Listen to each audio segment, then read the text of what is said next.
Hello everyone, today we'll be seeing how fast Braviary can beat Pokemon Black in a solo run challenge. Let's get straight into the video.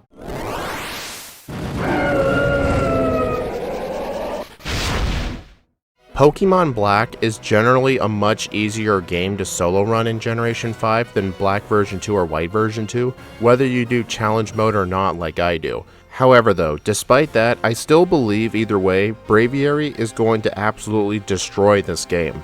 We have 100 HP, 123 attack, 75 defense, 57 special attack, 75 special defense, and 80 speed. We are in the slow level up group, but when we get access to the Lucky Egg after the 5th gym badge, it's not really going to be that big a deal. It's only really a big deal in the early game before we have access to it. Our starting learn set too is also pretty decent. We're going to start off with Peck, Leer, Fury Attack, and Wing Attack. Wing Attack, especially as a level 1 move, is extremely good because with the same type attack bonus, Wing Attack is going to have an effective power of 90, and that is going to be super good for early in the game. Plus at level 14 we'll have access to Hone Claws. This will boost our attack and accuracy by 1 stage. I don't really care about the accuracy part, I mainly care about the attack boost. So using Hone Claws in addition with Wing Attack and then later on Return when we purchase it in Nimbasa City, it's going to allow us to destroy any gym leader and opponent we come across. And then after that, the main move of notice that we can get is Super Power. This could definitely be our main coverage against rock types. Via TM and HM, we don't really get too much else. We get Rock Tomb for some reason, and we also get the TM for Shadow Claw, which we can get in the Celestial Tower just before the 6th gym, and we get access to Rock Slide, which can be found in the Mistralton Cave. We'll need Surf to get it though, and we don't get the HM for Surf until after the 6th gym, but I can guarantee you Rock Slide will be super useful in this run. But other than that, we don't really get much else. We technically get Work Up, but Hone Claws is just going to straight up be better. I mean, yeah, Work Up can boost special attack. I don't even think we get a single special attack by level up, or at least one that we can easily get. So I don't really think we're going to be using Work Up. Anyway though, the early game leading up to Striaton City is pretty uneventful for most Pokemon. You just have to go through a bunch of dialogue and fight a few early game trainers. Since we are in the slow level up group though, I do want to try and fight most of the early game trainers, at least ones I can easily knock out, because our slow level up group is going to prevent us from gaining much experience in the early game. So I want to make sure I'm as high of a level as I can be, because I am worried about 2 gym fights coming up. The second gym leader, Lenora, because her Watchhog is absolutely terrifying because it has Hypnosis and Retaliate, and Elesa. I'm mainly worried about Elesa, but with Hone Claws I don't think they'll be that bad, but I may as well take the extra 1 minute or so and just fight a few extra trainers than I normally would. Anyway, why don't we go take on the first gym leader of Unova, Chili.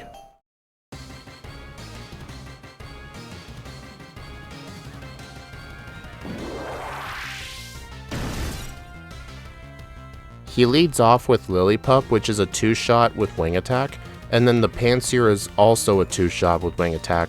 I mean, I obviously expected this. With the first gym badge obtained, I clear up the Dream Yard stuff, I head into the Pokemon Center here, buy some repels and other things like that, and then I go down here in this little hedge maze garden, and I go ahead and get a Great Ball, and then at the little daycare here, I fight a few of the trainers around here. They only have 1 or 2 Pokemon, they're pretty good XP, but in the sandbox here, I can get an Ultra Ball. I also did get a Dusk Ball inside of Striaton City. There's a guy who just gives you a Dusk Ball, and I'm going to use it to catch some HM users coming up in just a minute. I have to do the mandatory double battle here.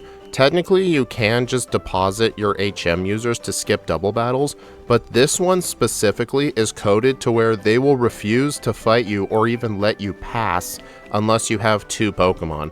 So I actually do have to take them on, and then I can completely destroy the Charon fight here, head inside Wellspring Cave, defeat Team Plasma, and now I gotta catch my HM users, Woobat and Roggenrola. The Woobat is actually a guaranteed catch with the Dusk Ball, When I was playing this run in my Discord server, Shadow Stitch was able to run the catch rate calculations for me, and he told me that Woobat is a guaranteed catch with a Dusk Ball, and then with Roggenrola, it's a 70% chance with the Ultra Ball, and if the Ultra Ball doesn't work, I have the Great Ball from earlier, and if that doesn't work, I still have the free Pokeballs Professor Juniper gave me. So I'm able to catch the 2 Pokemon here pretty easily, and then I can head on down to Nakarine City. Usually, if I have to run a Pokemon that's going to struggle against Lenora, there are a bunch of trainers in the surrounding area before Pinwheel Forest, where I can do some training, plus there is a TM for Rock Smash which I am able to learn. However though, I'm not going to need either of those things. We're just going to go take on Lenora right away after I completely destroy N here, and then we'll see if her Watchog causes any issues.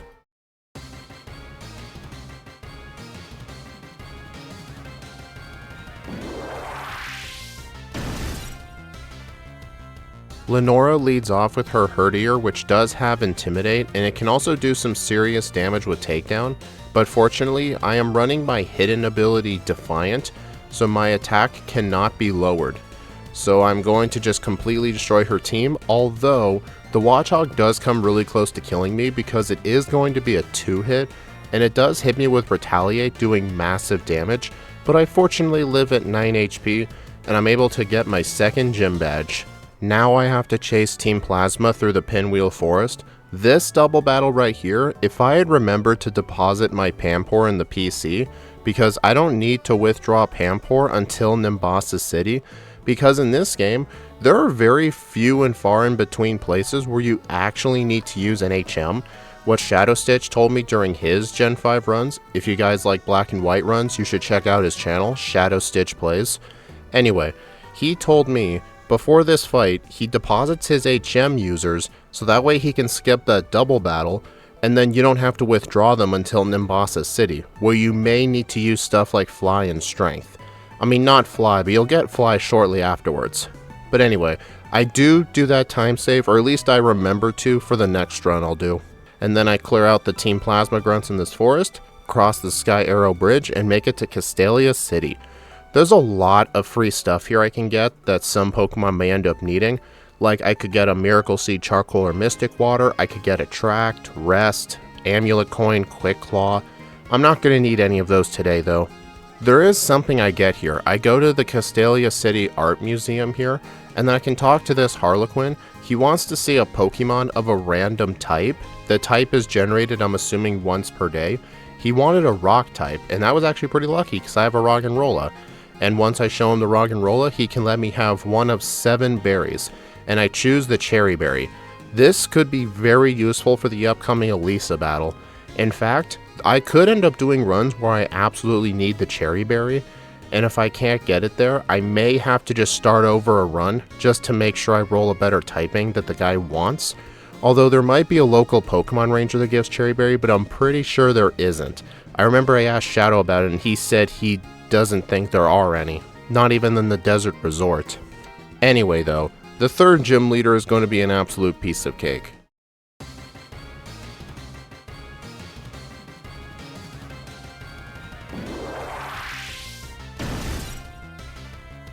Burgh leads off with his Whirlipede. It does have poison points, so I need to be careful. I use a wing attack and I knock it out in one hit. Fortunately, I don't get hit with poison point. And then the Dwebble is going to be a 2-shot with wing attack. He tries to lower my stats. Defiant activates, which gives me a +2 attack boost whenever one of my stats gets lowered. So then my attack gets a buff. I learn Aerial Ace during the fight, and then Burgh is defeated. Man, getting Defiant as a hidden ability on this thing is just downright insane. In my Gen 5 runs and beyond, I am allowed to choose the hidden ability if I want to run it instead of one of the Pokemon's regular abilities. However though, usually, even though hidden abilities tend to be better than the regular abilities, it's not always the case. But for this thing though, Defiant is definitely better than Sheer Power. Or Sheer Force I meant. Coming up though is another mandatory rival fight with Bianca and Charon. I think in my black and white runs, I'm just going to avoid talking about these fights unless something ends up happening, just because there's so many of these rival fights. Plus we are running a Braviary after all. But I would like to mention that Charon here is the only NPC you faced, at least to my knowledge, that uses held items, and in fact, his starter has leftovers. I have no idea where the hell he got leftovers, because I cannot get leftovers until the post-game. So he must have found the one pokeball on the ground that had leftovers and just stole them for himself. Man, what a butt. Anyway though, I defeat Charon and I can head my way to Nimbasa City. The 4th gym leader Elesa uses electric types, and I actually do worry about her. So I do a bunch of the optional trainers leading to Nimbasa City through Route 4, and then I can head east towards Route 16, defeat a few more trainers, cut down this tree right here and get a rare candy, hang out at the Poke Musical, and then I have to ride the Ferris wheel with N and take him on. This is generally one of the harder N battles, mainly because of his Sigilyph, because the Sigilyph tends to like surviving hits, plus his Darumaka can actually do quite a punch, because believe it or not, Darumaka has very high attack and it does have Fire Punch. I actually have done a run before in this game where the Darumaka caused me a reset, but fortunately none of its Pokemon provide any issues because Braviary is a freaking beast. But let's see if this beast can take on the 4th gym leader Elesa.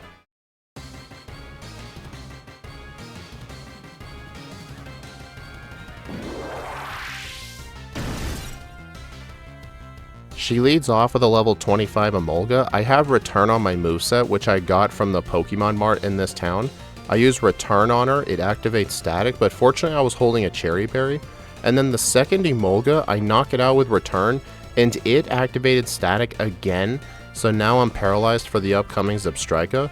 But surprisingly, Return is still a one-shot, and I end up one-shotting her entire team, even though I got paralyzed twice.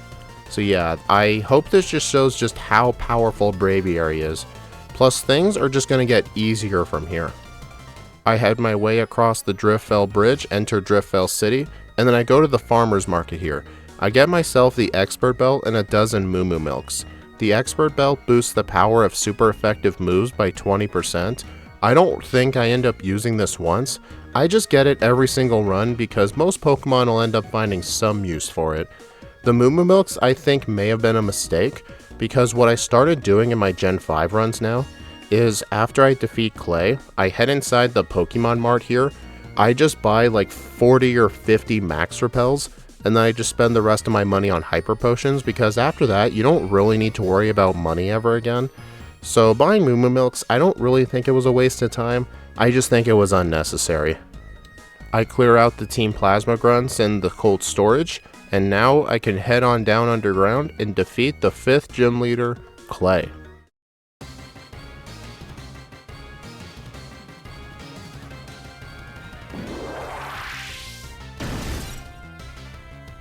Clay leads off with his Crocodile. I really hate that Crocodile because it has Swagger and it has Torment, which would prevent me from using the same move twice in a row. On it though, I decide to go for one Home Claws. I get hit with Swagger, my attack is boosted, but now I'm confused. So if I hit myself, it's going to do a lot of damage. I do have Rock Smash on my moveset now, specifically to deal with the Excadrill. I end up hitting myself in confusion, but once I actually hit the thing, a +2 Rock Smash is able to one-shot it. So yeah, the Crocodile ended up playing kinda bad. If he had used Torment though, and I couldn't use the same move twice, I think I still would have won, cause Clay in this game really is not that good. The main exception is just if the Crocodile finds a way to troll you. I enter the mart here, buy a ton of Max Repels, which is going to last me the entire run, and if you guys are wondering if this is the game where I can use Repels in the overworld, they didn't introduce that feature until Black 2 and White 2. So yeah, in the original Black and White, when my Repel runs out, I'm going to have to open the bag and use another one, just wasting even more time. Man, I am just so spoiled by that feature that whenever I have to play games without it, it really annoys me. Just before I enter the Chargestone Cave, I enter this house here to get a free heal, because as soon as I enter the Chargestone Cave, I'm going to have to fight so many Team Plasma Grunts.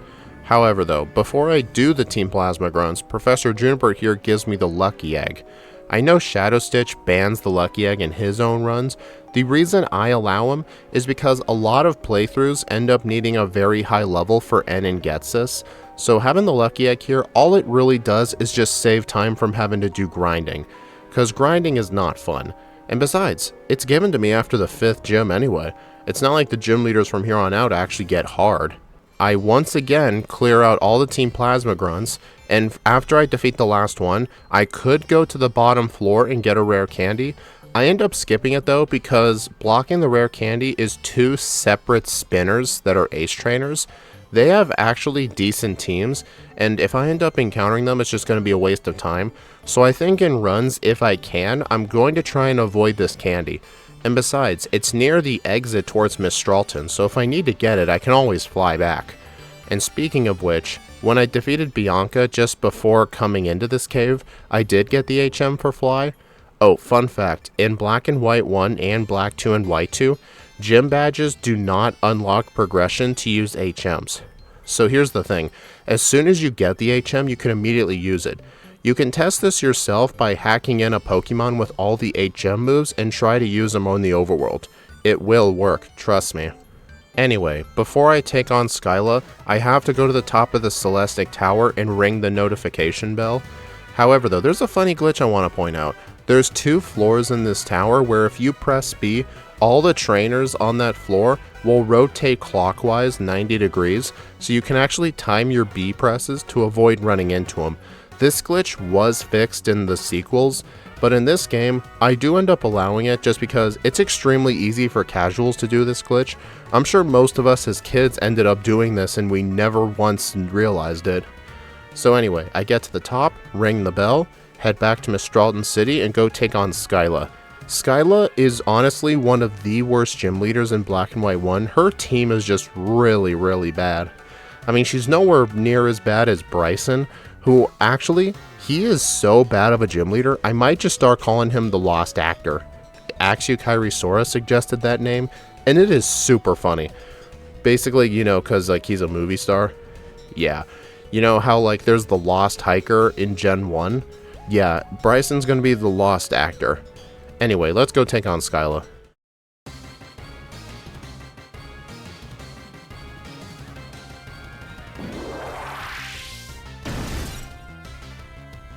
Skyla leads off with her Swoobat. I go ahead and use one wing attack. It lives in red health, so then I decide to switch over to Return because Return's going to do more damage. And then Return one-shots the Unpheasant, and then on the Swanna, it one-shots it as well. I am still at 0 resets so far, that's just impressive. I head my way to Twist Mountain, defeat Charon here, and then inside of Twist Mountain, I can go right here and get this rare candy, which is only accessible in the winter time. And then I can head inside this entrance right here and end up getting the TM for Substitute. This Substitute TM is going to help out a lot, mainly during the Ghetsis fight, but it will have its uses elsewhere to block status condition moves like Toxic and Will-O-Wisp. Anyway, once I complete Twist Mountain, I enter Icarus City, and I can go defeat the 7th gym leader, Bryson the Lost Actor.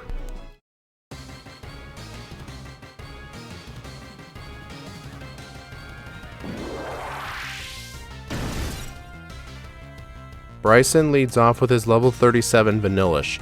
Return one-shots it because my attack stat's just that good for the umpteenth time, but believe it or not, the Beartic actually survives. Good for you, Bryson, you actually survived a return. On the Cryogonal, I hit myself in confusion because the Beartic used Swagger.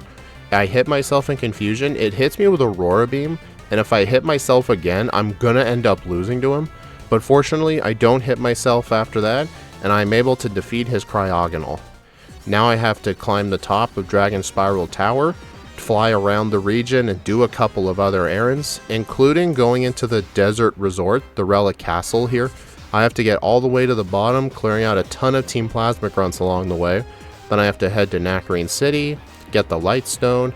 Before I head to the Tube Line Bridge though, I end up flying back to Driftfell City, surfing across this water to get to the Mistralton Cave, because inside the Mistralton Cave at the very end, I can get the TM for Rock Slide. This is going to have one niche use for the end fight at the end of the game, so it is worth going out of the way to get this TM. Although I really wish I had picked up the TM for Flash and Castalia first, because it actually took me a while to get to the end because I couldn't tell where I was going, and I haven't been inside this cave enough times to memorize it.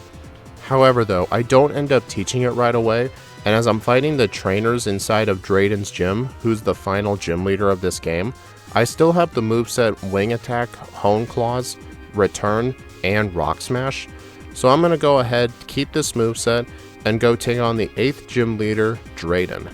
If I was playing white version, this would be Iris.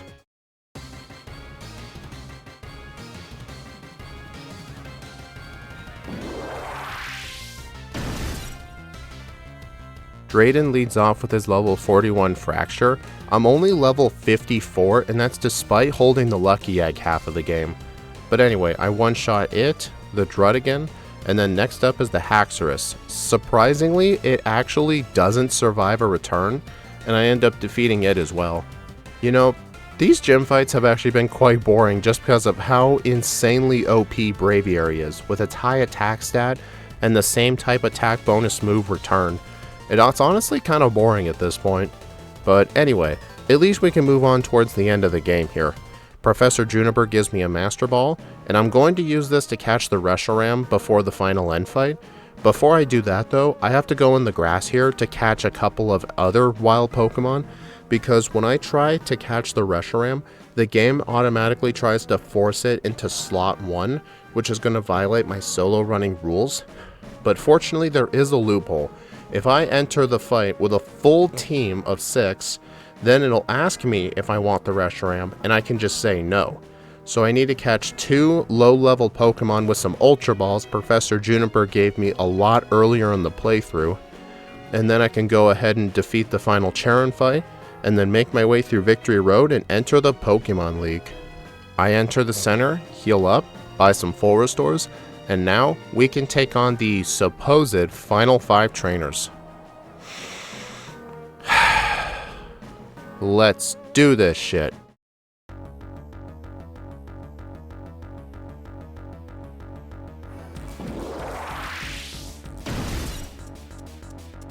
I can fight the Elite Four in any order I want in this game, and I'm going to be starting off with Chantal. She leads off with Cofagrigus. I don't have Substitute on my moveset, which is honestly kind of a mistake. However though, I end up going for Hone Claws anyway, and I was fortunate enough that she ended up missing Will-O-Wisp.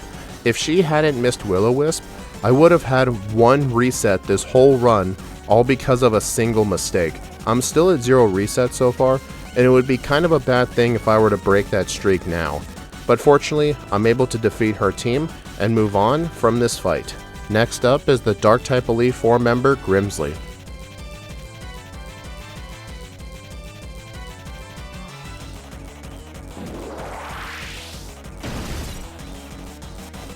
I do remember to teach Substitute just before this fight because his Scrafty has Sand Attack, so I go ahead and set up a sub right away as it fails a Sand Attack.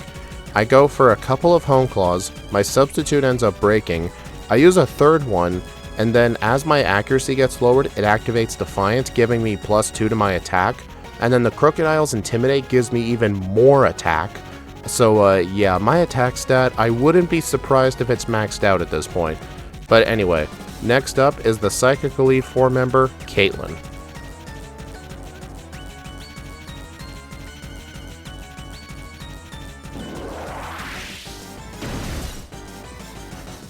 I do need to be careful here. Her Reunique list does have Thunder, and it can do some serious damage. So let's see what happens. I start off right away with a Substitute. It hits me with Thunder, breaking the sub. I'm trying to spam Substitute until I get a Thunder Miss, which fortunately it does happen on the second Thunder. And then with +1 to my attack, I can one-shot the Reunique list, the Sigilyph, the Gothitelle, and the Musharna. Alright, that was easy. Next up is the Fighting-type Elite Four member, Marshall.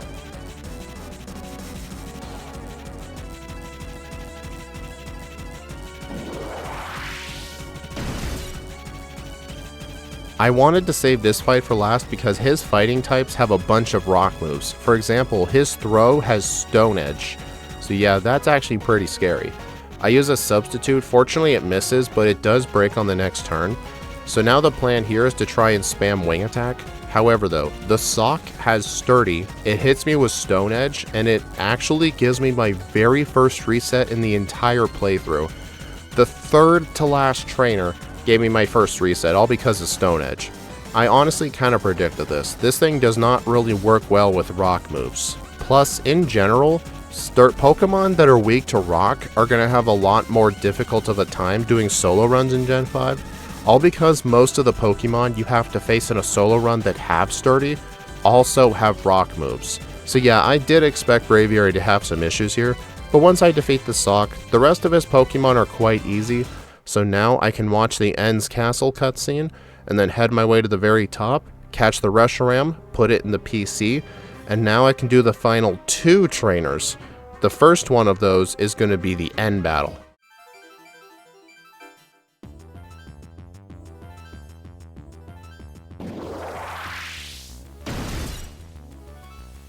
Just before this fight, I do teach Rock Slide in the place of Wing Attack, mainly for one of N's Pokemon coming up right now. N leads off with his Zekrom though.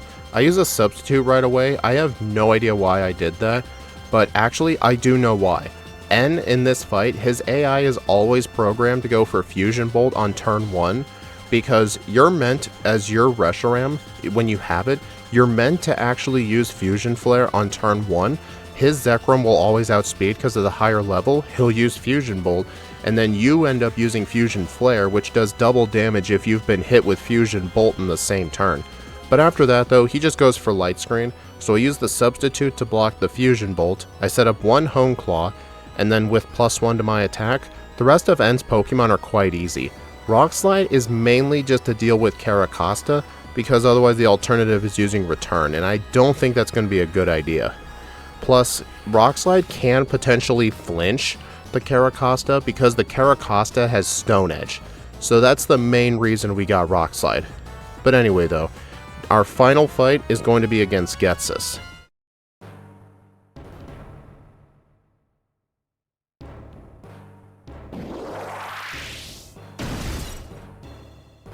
He leads off with his Cofagrigus, and if you have Substitute, this whole fight is an absolute joke. He just tries to spam Protect and Toxic on your ass, and then once you defeat the Cofagrigus, you can just defeat the rest of his Pokemon. I one-shot the Bisharp, the Bouffalant, the Electros, the Hydreigon, and the Seismitoad. I defeat his whole team, and I end up defeating Ghetsis with a real time of 1 hour, 35 minutes, and 47 seconds, with one reset at level 73, with a game time after the credits, because that's the first time I can see my game time, of 4 hours and 49 minutes. Yeah, I'm sure you're going to hear me say this for the millionth time, but Braviary is an absolute beast. It honestly makes sense why normally when you catch Rufflet, you need to be level 54 in order to even evolve Rufflet into Braviary, because if it evolved at an earlier level, like let's say Rufflet evolved at level 30, if you had this thing on your team at level 30, you would just be completely destroying everything. So it kind of makes sense why they locked its evolution to be so late in the game. Although because of that fact, most people probably never even used one. Unless it was in White version 2 though, because in White version 2, on Thursdays I believe it is, you can find a Braviary encounter on Route 4, which has its hidden ability Defiant. So if you were able to catch that and use it on your team, you would see real quickly just how good Defiant Braviary really is. However though, just because we got a very good playthrough result with only one reset, if we take a look at the leaderboard, we're only at 6th place though out of 9. So yeah, this thing did not perform as good as other Pokemon like Mew, Scizor, and the Unova legendary dragons. I mean, they are legendaries, so let's compare to Scizor. The reason Scizor did so much better was mainly because it had a much better experience group, plus it had access to Swords Dance with the same type attack bonus Technician boosted Bullet Punch, so it was able to do the game a lot faster. I think the one thing that was holding Braviary back was the fact it had to do a bunch of early game training to get Hone Claws as quick as possible, plus I did have to go out of the way for Rock Slide. You could argue Rock Slide wasn't worth it. I should have just two-shot the Caracosta with return and just hope for a Stone Edge miss, or who knows, I may actually live. But I think the calculations showed that Stone Edge would have killed me. I'm not completely sure, but either way, 6th place is still pretty decent, and Braviary is still an awesome Pokemon. Anyway, I hope y'all enjoyed this video. Please like, comment, and subscribe if you want to see more, and be sure to follow me on my socials or support me through YouTube memberships. All YouTube members get access to all the patch files for all the backports we've ever done on stream. The next Pokemon we're going to be doing on Friday is Mandibuzz, which is kind of like this thing's counterpart. This thing is nowhere near as good as Braviary, but it's still going to be sort of okay. However though, before we do that video, I just want to give a huge thank you to everyone for helping me reach 2,000 subscribers on YouTube. I never thought I would get this far with the channel. I was really happy when I hit 1,000 subscribers. So to celebrate 2,000 subscribers, there's going to be 3 videos this week. On Wednesday, I'm going to be premiering my 2,000 sub special. It will be Pokemon Black with Mew. Plus, it will also be a question and answer video too at the same time. And I've gotten plenty of questions submitted from people in my Discord server and from my YouTube community tab. So I'm really looking forward to showing you all that video. Anyway, thank you all for watching, and I'll see you next time. I just realized, just as I finished the voiceover, I completely forgot to do the commentary for the bonus section for Braviary. I am going to be doing the bonus fight for Cynthia. I'm going to start fighting Cynthia as a piece of bonus content in my Pokemon Black runs, just for fun, you know? Just for those of you who stick around after the end, because it does really help out the channel a lot in the algorithm. But anyway, with all that Moochie talk out of the way, I have to head my way to Undella Town, fight a bunch of trainers along the way, unfortunately, because Undella Town is quite a distance away, you know? And then once I get there, I can go inside this mysterious hut, and then I can go take on the champion of Sinnoh, Cynthia.